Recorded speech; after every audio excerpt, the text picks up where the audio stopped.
आज हम तख्ती नंबर 26 अलामत वक़्फ़ यानी रुकने का कायदा। अलामत वक़्त यानी कुरान पाक पढ़ते पढ़ते किस तरह कहाँ ठहरे और कहाँ ना ठहरे, इसके लिए नीचे लिखे हुए अलामात कुरान मजीद में जगह जगह बनी होती हैं। इसके मुआफ़िक़ वक़्फ़ करें। कुरान करीम में आपने ये सारे अल्फाज देखे होंगे, जिस तरह ये कॉलम में दिख रहा है आपको आयात, इस तरह ये 5 का निशान है, ये मीम का है, ये तौ का है, ये जीम का है।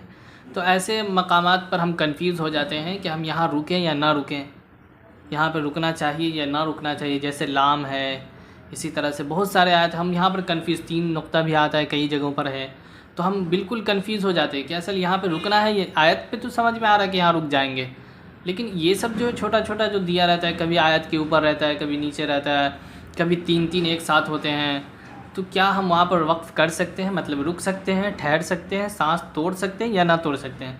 तो हम एक एक करके समझते हैं, ठीक है। आप बगौर देखें कि किस आयत को किस ऐसे निशान पर हम ठहर रहे हैं और कहाँ ना ठहर रहे हैं, ठीक है। जैसे इस तरह का जो गोल आइकन है, इसे हम आयत कहते हैं। क्या कहते हैं? आयत। इस अलामत को आयत कहते हैं। यहाँ ठहरना चाहिए, मतलब यहाँ रुकना चाहिए। ठहरने का मतलब रुकना। यहाँ ठहरना चाहिए, वक्फ़ करना चाहिए, सांस तोड़ना चाहिए, फिर अगली आयत पढ़नी चाहिए। ये 5 का जो ये आपको दिख रहा है, ये मसल आयत के हुक्म के हैं, मतलब इसी के हुक्म के हैं, हम यहाँ भी ठहर सकते हैं, ठीक है। इस तरह से मीम है, ये वक्फ़ लाजिम की अलामत है, इस पर ठहरना ज़रूरी अहम है, यानी यहाँ पर ठहरा जाए यानी लाजिम है ठहरना। आप ठहरे तो बेहतर है, आप ठहर जाएं यहाँ पर। अगर आपकी सांस लंबी है तो कोई बात नहीं, आप आयत तक पहुँच सकते हैं, लेकिन अगर ठहर जाएं तो बेहतर है। इसी तरह से तौ है, वक्फ़ मतला की अलामत है, इस पर ठहरना चाहिए, यहाँ भी रुकना चाहिए। अगर आप रुकना चाहें तो रुक सकते हैं, और ना रुकना चाहें तो उसमें कोई मुज़ायक़ा नहीं है, इस पर कोई गुनाह नहीं है, आप आयत पर डायरेक्ट जाके रुक सकते हैं। इस तरह से जीम है, वक्फ़ जायज़ की अलामत है, यहाँ ठहरना बेहतर है, यहाँ भी ठहरना बेहतर है, और दूसरी बात यहाँ जायज़ भी है, ठहर सकते हैं, कोई गुंजाइश। अगर नहीं ठहर सकते, आप आयत तक पहुँचना चाहते हैं तो आयत तक पहुँच जाइए, अगर आपकी सांस लंबी है तो। इसी तरह से ज़ा है, यहाँ ठहरने की इजाज़त दी गई है, यहाँ भी आप ठहर सकते हैं। इस तरह से हमने यहाँ अभी तक जो पढ़ा है वो कहीं भी आप ठहर सकते हैं। आयत पे तो कंपलसरी आप ठहरेंगे ही, लेकिन आप यहाँ पर भी अगर ठहरना चाहते हैं तो आप यहाँ भी ठहर। इसी तरह से सौद है, यहाँ ज़रूरत के वक्त ठहरा जाए, यहाँ ज़रूरत के वक्त ठहरा जाए तो रुख्सत है। ये आप एकदम दिमाग में बैठा लीजिए, रुख्सत है मतलब ज़रूरत के वक्त ठहरा जाए तो रुख्सत है। इसी तरह से क़ाफ़ है, यहाँ ठहरने में कोई हर्ज नहीं है। क़ाफ़ पे भी यहाँ तक जो हम कायदा पढ़ें अभी तक कोई हर्ज नहीं है ठहरने में, रुकने में। इसी तरह से काफ़ है, इसका मतलब ये है कि पिछली आयत में जो अलामत आ चुकी है वही यहाँ भी है। जैसे पिछली आयत में हमने जो पढ़ा उसमें इसमें से कौन सा आयत आया है, इसमें से कौन सा वर्ड आया है जहाँ पर ठहरने का, कभी ये तो आया है, कभी यहाँ आया है, कभी यहाँ आया है, तो वो वही अलामत बता रहा है कि आप यहाँ भी ठहर सकते हैं, इसमें कोई मुज़ायक़ा नहीं है। उसके बाद इसी तरह से मा है, इस तरह से मुआनक़ा की अलामत है, 2 जगह 3 नुक्ते लिखे होते हैं, उनमें से एक जगह ठहरे और एक जगह मिलाकर पढ़ें, मतलब एक जगह आप ठहर सकते हैं, एक जगह मिलाकर पढ़ें, ये कायदा है। उसी तरह से है क़फ़ का, यहाँ ठहरा जाए तो कोई हर्ज नहीं, यहाँ भी आप ठहर सकते, अब तक जो हम कायदा पढ़ें यहाँ तक ठहर सकते हैं। उसी तरह से सलात, यहाँ भी ठहर सकते हैं मगर ना ठहरना बेहतर है। याद रखें, ये सल जो है, यहाँ ना ठहरना बेहतर है, ठहर तो सकते हैं, यहाँ भी ठहर सकते हैं, लेकिन ना ठहरना बेहतर है, आयत तक पहुँच जाइए आप। इसी तरह से है सलाह है, इसी तरह से यहाँ मिलाकर पढ़ना चाहिए, ये यहाँ आप मिलाकर पढ़िए तो ज़्यादा बेहतर है। आप यहाँ मिलाकर, जब भी आप यहाँ देखेंगे तो मिलाकर पढ़िएगा, ठीक है। इसी तरह से लाम है, लाम की 2 अलामतें हैं, गौर से पढ़िएगा। अब कई जगहों पर लाम अक्सर जगह है, ये सब तो आपको अक्सर जगह नहीं मिलेंगी, लेकिन लाम ज़रूर मिलेगा।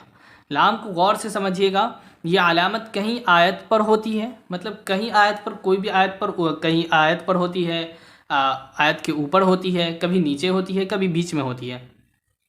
इस पर ठहरना जायज़ है, आप इस पर रुक सकते हैं, और जहाँ इबारत के दरमियान, दरमियान का मतलब बीच, बीच हिस्से में है, जैसे दो अल्फाज एक लिखे हुए हैं पैराग्राफ, और पैराग्राफ के बीच में, बिल्कुल बीचों बीच में लाम है, तो इसका मतलब ये है कि आप इसे मिलाकर पढ़िए।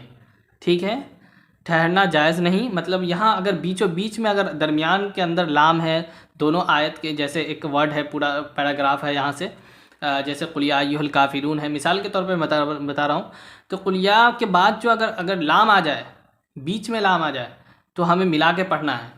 हम यहाँ सांस नहीं तोड़ सकते हैं, अगर सांस तोड़ेंगे तो ये नाजायज़ है, बिल्कुल साफ लफ्ज़ों में लिखा हुआ है। इसी तरह से यहाँ इस तरह का जो आइकन बना हुआ था सक्ता का है, इसी तरह से यहाँ थोड़ी देर आवाज़ बंद करें मगर सांस ना तोड़ें। इसका मतलब ये है कि अगर ऐसे कोई अल्फाज बने हुए हैं सक्ता के, तो यहाँ आवाज़ आप तोड़ें नहीं, बल्कि हल्का आप इसमें हल्का पिछले वाले वर्ड को खींचें, और इसी तरह से यहाँ पर हल्का वक्फ करके, मतलब रुके नहीं, हल्का ले ही के, आवाज़ आपकी रुकनी नहीं चाहिए, सांस टूटनी नहीं चाहिए, इस तरह से आप पढ़ सकते हैं। उसी तरह से वक्फ़ा है, यहाँ सकता है, सकता से ज़्यादा आवाज़ बंद करें और सांस ना टूटने पाए, यहाँ भी वक्फ़ा पे भी आप सांस ना तोड़ें तो ज़्यादा बेहतर है। इसी तरह से आप देखेंगे कई जगहों पर कि सला, ज़ा और काफ ये तीनों एक साथ होते हैं, तो ज़रूरी है कि हम सबसे ऊपर वाले देखेंगे कि ऊपर वाला जो कह रहा है वही हम करेंगे। तो उस ऊपर वाला सबसे पहले क्या कह रहा है, यहाँ मिलाकर पढ़ना चाहिए, तो हम सला का अगर बात मानेंगे तो मिलाकर पढ़ेंगे। ऐसे आप कोशिश करें कि पूरे कुरान में जहाँ भी हो तो आयत पे रुकें, आयत पे कोई हर्ज नहीं है, आप आयत पे रुक के पढ़ भी सकते हैं, आयत पे रुक के ठहर भी सकते हैं, आयत को मिला के पढ़ सकते हैं। अगर आपकी लंबी सांस है तो 2-2 आयत पढ़ लीजिए, 3-3 आयत पढ़ लीजिए, लेकिन कुरान को जिस तरह खूबसूरती के साथ आयत पे आयत पढ़ के, आयत से आयत मिला के पढ़ा जाता है, उसका मज़ा ही अपना है। तो आप मेरा जो पर्सनल ये है कि आप आयत पे रुकें और आयत पे कोशिश करें कि आयत पे रुके। अगर नहीं रुक पाए, बीच में अगर सांस तोड़ लिए, तो पिछली आयत ज़रूर लौटा लीजिए, पिछली आयत लौटाइए, फिर यहाँ तक सांस लेकर आइए, अगर आपकी लंबी सांस नहीं है तो। ठीक है, और आपने अगर मेरे ख्याल से अगर आपने पिछली वीडियो 17 नहीं देखी तो आप 17 देख लें, उसमें भी मैंने बहुत सारी बातें बताई हैं वक्फ़ के ताल्लुक़ से, तो आप 17 देख लें ताकि आप भी कुरान पढ़ना सीख सकें। इंशाल्लाह हम अगली वीडियो में जो 27 आएगी उस पर हम इंशाल्लाह इसी को प्रैक्टिस करके बताएंगे कि कहाँ पे रुकना है और कहाँ पे नहीं रुकना है। ठीक है, अब आप पिछली वीडियो नहीं देखे हैं तो आप ज़रूर जाकर देखें ताकि आप भी कुरान पढ़ना सीख सकें।